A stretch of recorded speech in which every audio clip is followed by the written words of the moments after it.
Bismillahirrahmanirrahim. Assalamualaikum warahmatullahi wabarakatuh.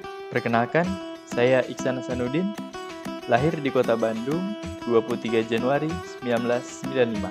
Pada tahun 2017, saya berhasil menyelesaikan pendidikan Diploma 4 di Sekolah Tinggi Ilmu Statistik dan menjadi salah satu lulusan terbaik. Saya memulai karir di BPS pada tahun 2018 di Direktorat Diseminasi Statistik BPS RI. Dan saat ini, saya merupakan anggota fungsi integrasi pengolahan dan diseminasi statistik BPS Provinsi Aceh.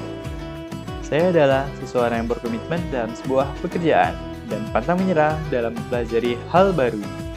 Saya memiliki keahlian dalam pemrograman. Bersama tim, saya telah menghasilkan beberapa karya, di antaranya Transdata, aplikasi berbasis web yang digunakan sebagai media pertukaran data antara BPS dan kementerian atau lembaga lainnya.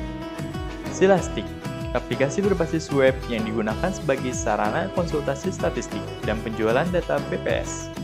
Aceh Allstat, aplikasi Android yang digunakan untuk mendiseminasikan data yang ada di BPS Provinsi Aceh. Mitapeng, aplikasi Android yang digunakan oleh Mitra Pengolahan Sensus Penduduk 2020 di BPS Provinsi Aceh. Selain itu, saya juga memiliki keahlian di bidang fotografi dan videografi. Potensi tersebut saya maksimalkan dengan menjadi anggota tim Humas BPS Provinsi Aceh. Mohon dukungan Bapak, Ibu, dan rekan-rekan sekalian. Saat ini, saya sedang mengikuti pemilihan insan statistik teladan tahun 2022.